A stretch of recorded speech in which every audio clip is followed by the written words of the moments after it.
The Mishnah establishes that whether the claim against the shluchim who lost or were victim of theft, the shkalim on the way to Yerushalayim, is a claim from the Gizbar representing Hekdesh or from the Bnei Ha'ir themselves, depends upon whether nitrima truma or lo nitrima truma.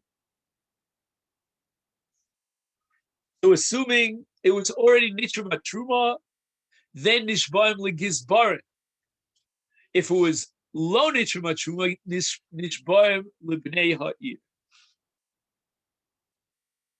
So the Gemara says, Masnisa, this din of our Mishnah, that the shluchim can take a shvuah and therefore exempt themselves from any compensation, is only b'shomer china.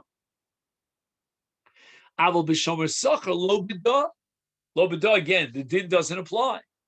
A shomer sachar, insofar as he's paid for his shmirah, is chayav for gneva and aveda. Therefore, our Mishnah that allows the shomer to protect his interest and exempt himself from compensation based on a shvuah that he takes an oath could not apply in the case of a shomer sachar. Our Mishnah must be limited to the case of a shomer chinam, because a shomer chinam is part of gneva aveda when he takes a shvuah, sheina b'shusi, shelo shalachti bo yad, shelo pashati. But a shomer sachar, the whole concept of shvuah is inapplicable. It's a misnomer. Shomer sachar taking a shvuah, shenigneva. What does he gain from that shvuah? He's chayav for gneva aveda. And the Gemara in Masechet Bava Kama, in the 6th parak HaKodesh, has two interpretations as to the source of this halacha that a shomer sachar is chayav for gneva aveda. And the Gemara has a whole sugya called Pruta de Rav Yosef. And in certain situations, even a shomer chinam is considered a shomer sachar. He's gaining from his shmirah. The bottom line is that if you're gaining from the shmirah, you're not doing it as a magnanimous act of a good Samaritan. Then in lieu of the payment and the benefits you're getting from this shmirah, you have to provide a higher level of shmirah, what's called shmirah ma'ula, and guarantee that the ganav won't be able to steal it, and the object will not be lost. The Gemara says, for example, when it comes to money, currency, ein lem shmirah el b'karka. So it's not enough that you lock up the monies in some sort of a safe deposit. You have to dig below the ground because you're a shomer sachar. The only ptur, the only exemption from compensation that applies to a paid shomer is onsim, but not gneva aveda. A shmir ma'ula is evaluated by that standard that you can now claim that you have protected the object against theft or against loss. And that's shmir ma'ula.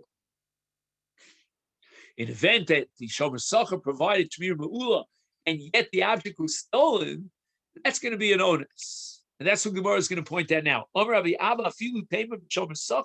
I can reconcile our Mishnah and the shvuah of the shomer, even if he's a shomer sachar. Why? Belistim mizuyim and avdu kimi shetavas minas abiyam. B'misha tavas minas.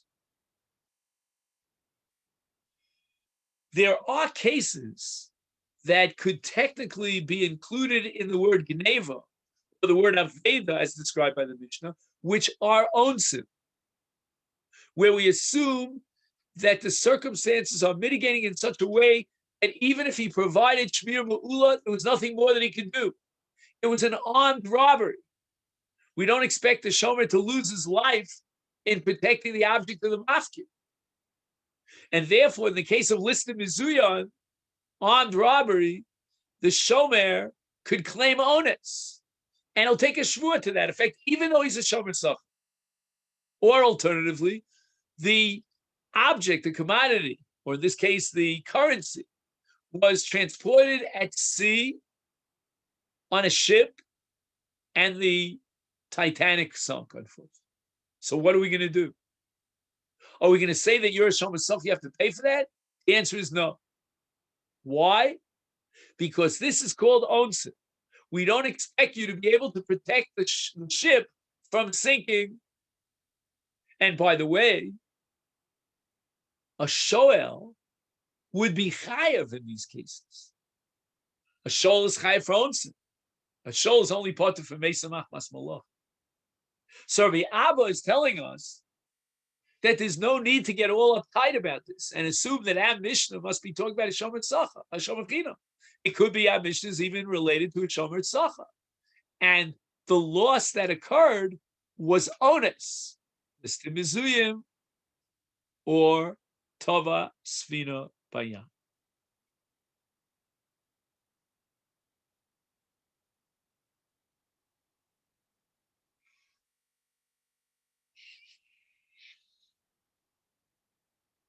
Now, it's very interesting that the Rishonim, and I've mentioned this 1,001 times, the girsa in Yerushalmi is very iffy. They had a different girsa.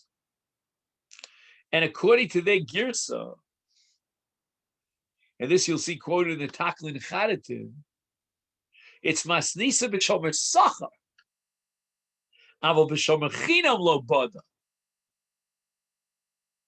The din of the Mishnah Gabi Shvua is dafka where the shliach was the shomer sachar who was paid for his shmira, and therefore the concept and the requirement of shvua is understood. However, Eina Mishnah Sekes b'shomer chinam. The Mishnah is not talking about a case of a shomer chinam. So the Gemara explains that in Gnei Vaveda, the shliach Eino Zakoi L'Tvoa Schar Shlichusa. According to the Girsa that's brought down in the Korban Eidah and the Taklin Chadatim, the entire sugya revolves around the question of whether the shomer can demand payment. Obviously, we're talking about a shomer sachar. And in the case of Gnei Vaveda, why does the shomer have rights to claim payment? Pay me for the shmira. We had a contractual agreement that I would provide the service of shmira and you would pay me for that. So the Gemara says, why? Why does he have the right to collect payment? He was posheya. He didn't give that shmira ma'ula, that high level of shmira that he was required to because he was paid. So what a chutzpah for him to collect, to demand payment for his shmira? Did he fulfill his obligation of shmira? More answers that Kana Ira be honest Gamur, that we're talking about a case where the shomer is going to take a shvua to the effect that what happened here was listed mizuyim, tavasvina b'yam, it was an onus, and therefore two things. Number one, I don't have to compensate. And number two, in the light of the shvua, you have to compensate me. You cannot withhold payment for my shmir. And if this is the back and forth of the Gemara, meaning the Gemara thought that, wait a minute, how could it be that the shomer would take a shvua and would successfully he would triumph in the victor in the case, in the court case. How can he take a shvua? He's chai for Gnei Vaveda. The answer is, he'll take a shvua of onus. Once he takes a shvua of onus, not only is he exempt from compensation, he could demand compensation and require that they pay him the fees that they contractually obligated themselves to pay him for providing the service of shmua.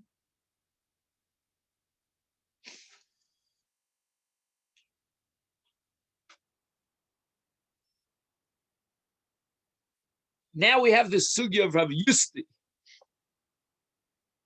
Now, we spoke about the magic of the halacha that's formulated by our Mishnah, that Tarminis Halishka in Yerushalayim is going to have an impact on the shkolim that are being contributed all over the country in such a way that when the Gizbar receives these shkolim,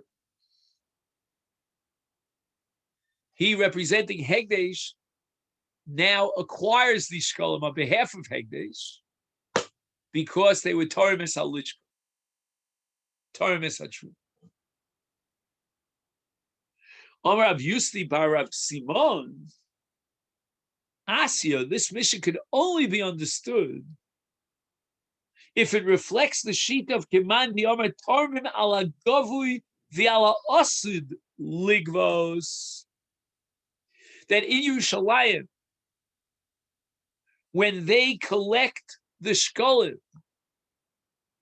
in the shofros, and then they transport the shkolim from the shofros to the lishka, they do so not only on behalf of those shkolim that were already collected, which is called gavui,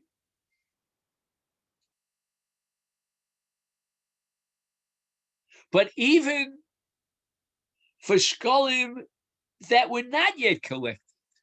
Sha'asidim ligvosam.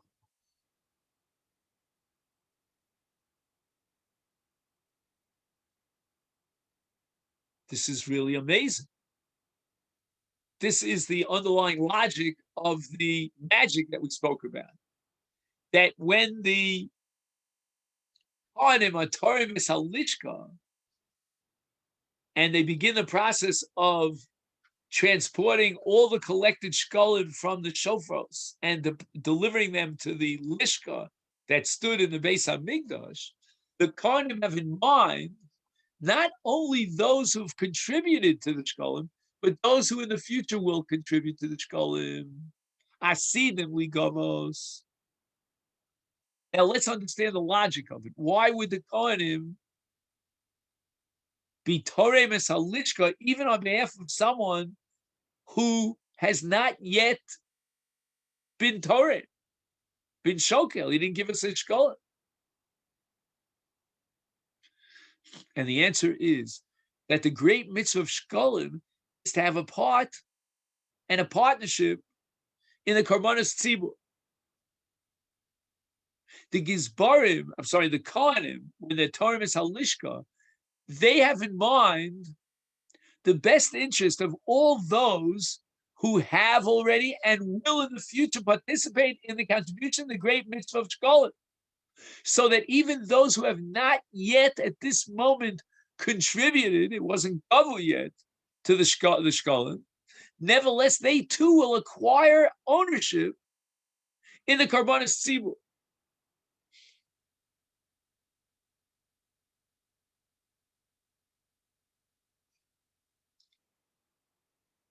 And if that be the case, then the monies that were contributed by the Bnei Ha'ir and given over through the channel of the Gizbar to the Shlichim, that's already called Asi Ligvos.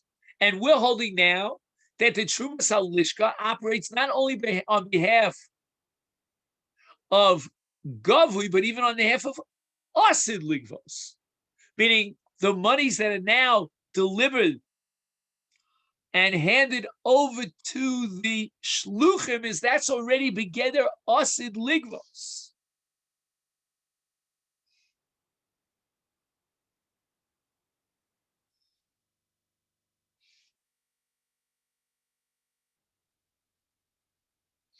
And this is a new halacha here called Asid Ligavos Kigavitav. It's as if Lamaisa, we're holding on to your shkolim. You haven't even brought them yet. We haven't received them yet. But it's as if we received them. There's like an abstract, imaginary shkolim out there that we will receive, and it's as if we received them. For what purpose? What would motivate us to have kavanah, to intend to be kohen those shkalim that have not yet been collected? The answer is to give you a schus, so that those who will be torem could now be part and parcel of the enterprise of buying karbanos tzibur with the monies in the lishka. The monies have not yet been received to the lishka, but nevertheless, we're gonna make an abstract kinyan al shema asid, so that it's, if the money is in the bank already, it's in the lishka already, and we can use that money to buy truma, to buy karbanos tzibur, even on behalf of, we'll call him Ruvain, who has not yet delivered his shkalim to the mikdash. Baram, however, kemandi omar ein tarbin lo ala govui v'lo ala osid ligvos lo bud. The other mandi omar says that any shkalim, even if they were delivered to the gizbar, but they haven't yet been transported and received in the mikdash, and how much more so shkalim that haven't even been delivered and transferred over to the gizbar, those shkalim are not included in the Trumas HaLishka. And if that be the case, then our Mishnah cannot be understood. Because even in the case of Tarbanas HaLishka, the Balabatim in the Bnei Ha'ir are still responsible for the shkalim. Hegdish will not suffer the loss. If the shkalim are stolen or lost on the way, it wasn't part of the Trumas HaLishka. It never went it was never received in the Trumas HaLishka. If it wasn't received in the Trumas HaLishka, then clearly the Bnei Ha'ir are Tovei Shvua, because they will have to replace these shkalim in event that they are lost on the way to the Mikdash. Because there's no Tarmim es Hashkalim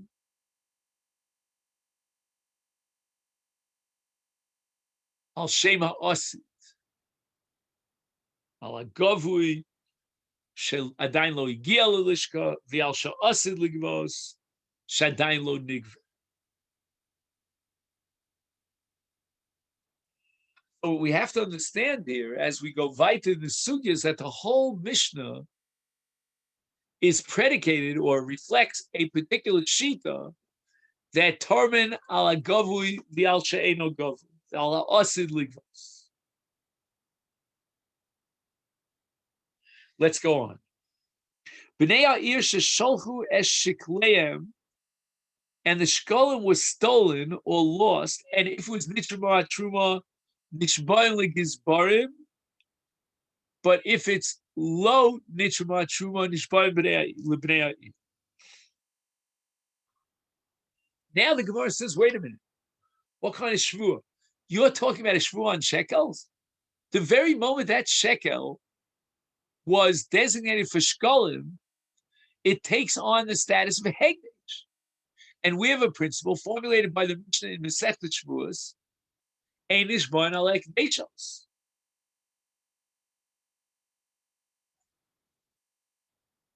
In Shavuos Daf Mem Beis.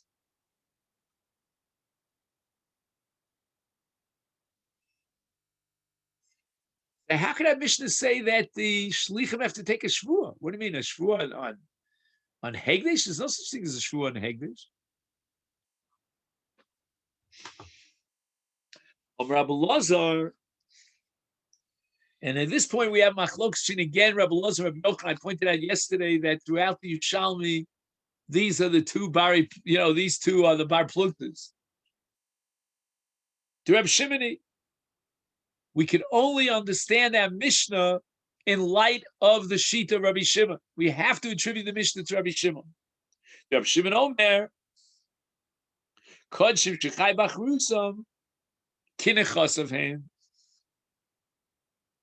So this is the famous sugya of Davar Agorem L'Maman K'Mamadam, which means that if I have responsibility vis-a-vis an object, which is technically yours and not mine,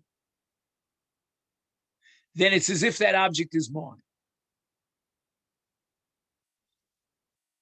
Why?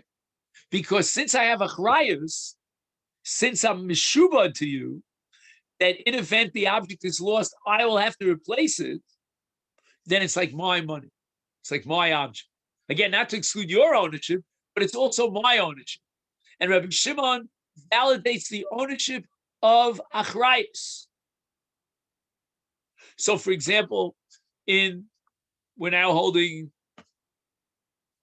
Erev Pesach, right? So let's say you would deposit chametz in my possession, a big, beautiful bottle of J&B Scotch.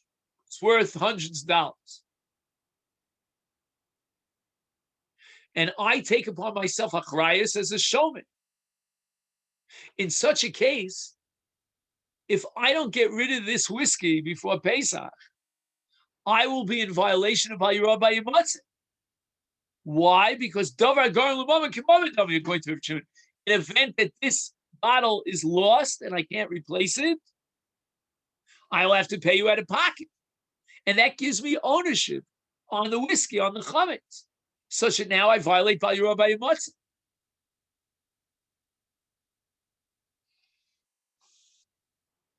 Is Memela, in a case of low nitrama truma, the shkolim are in the achrayus of the bnei ha'ir.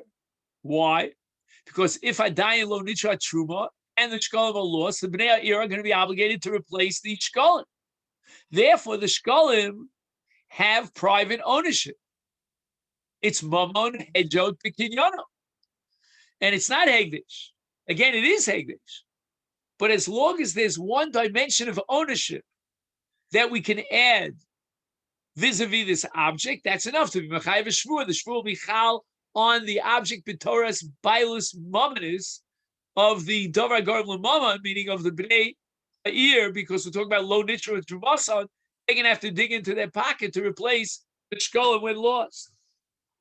Or Rabbi Yochanan divrei hakol, Rabbi Yochanan disagrees with Rabbi Lazar, and even the chachamim who rejected Rabbi Shimon's davar garim l'mama, achrayus is not enough to be considered bailus and ownership. Mishum shvuas takon.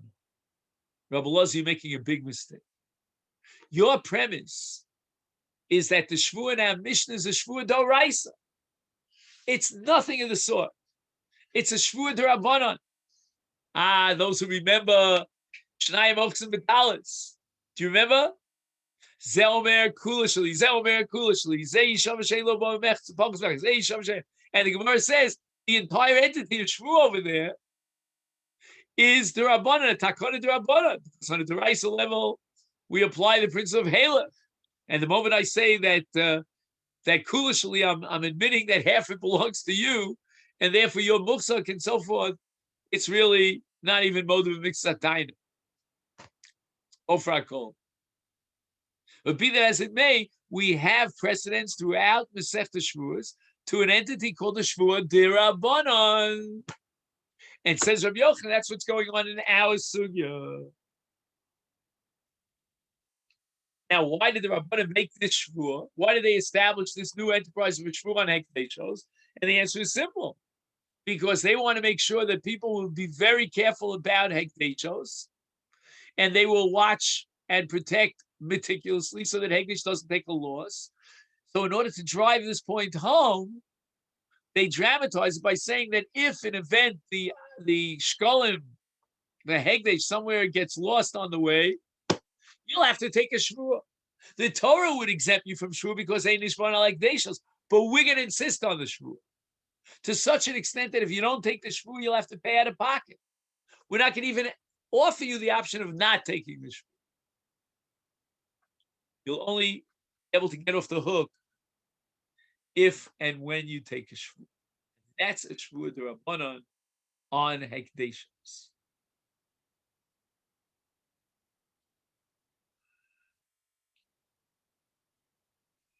And I would add the following point, Lefianius Daiti. What Rabbi Yochanan is saying is that we could define the din of Einish Bon al Karkos in one of two ways. We could say Einish Bon al Karkos means that there's no obligation to take a shvu on Hegdish. You can never force me to do so. Or we could say that a shvua on Hegdish is mufka. There's no such thing as a shvua on Hegdish. Says Rabbi Yochanan, nein. It's not that the Hegdish is mufka from a shvua. You could have a shvua on Hegdish, but we can't obligate and implement a shvua on Hegdish. But the Rabbanan have the right under Hefker Bezin Hefker, the authority to institute a shvua on Hegdishos. And the Gemara says, Al daite to Rabbi Yochanan nicha nishboin ligizbar v'im lav nishboin lebnei ha'ir u'bnei ha'ir shoklan achreim achtein.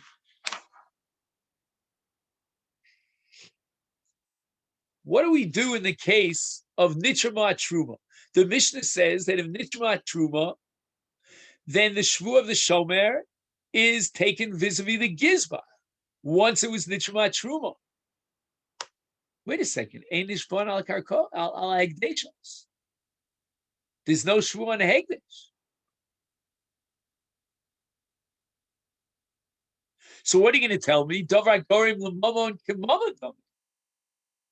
Right? That it's Achrayus. What are you talking about? We're going to the case of Lo Nitra Truma. I'm sorry, of Nitra Truma. And the Gizbar is the one who's going to be Machav. He's going to be Tovei the Shvur. That's not a Davar Gorim L'Mamon. The Gizbar has no ownership in the Shekalim.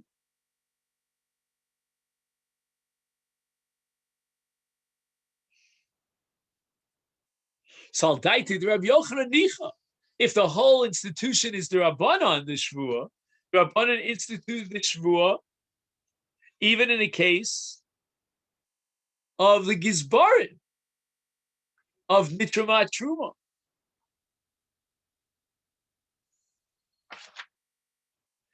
Elo li Rabbi Lazar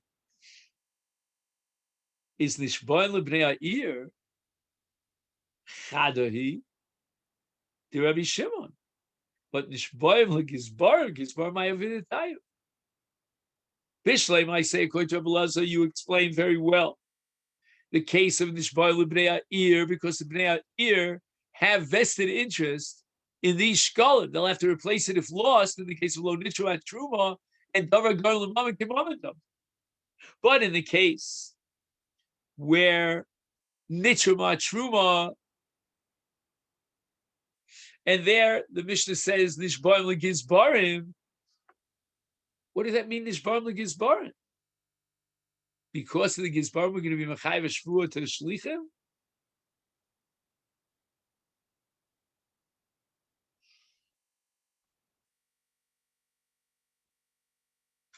Hey, Nishbarim al Hegdeshos. So the Gemara now reinterprets the Mishnah in order to defend Rabbi Lazar. You know what it means? It's always going to be Nishbain L'Bnei Ha'ir. But when it says Nishbain L'Gizbarim, it means B'maimad HaGizbarim. The Shvu has to be taken in the presence of the Gizbarim. And why? We want the Gizbarim to be absolutely convinced that these Shluchim did whatever they could. Right? We have a kenes of Shluchim, and we want to know that at the kenes of Shluchim, we respect these Shluchim, we rely on them, we're going to use them next year for the Shkalim. The Gizbarim have to be convinced of the innocence of the Shluchim. It's very important that they hear the Shvuah to convince themselves that the Shluchim are not stashing away these Shkalim, hiding them somewhere, or that the Shluchim were not reliable Shomrim. They fell short and shy of the Chiyuv Shmira, and they were Poshim.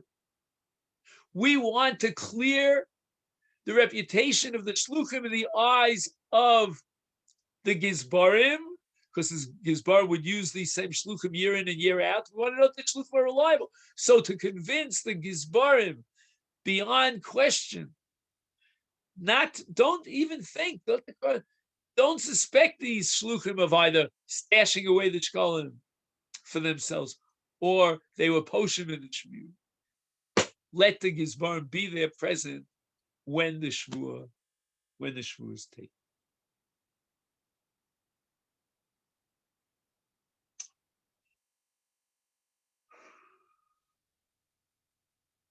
Okay, then, so this is where we'll stop for today.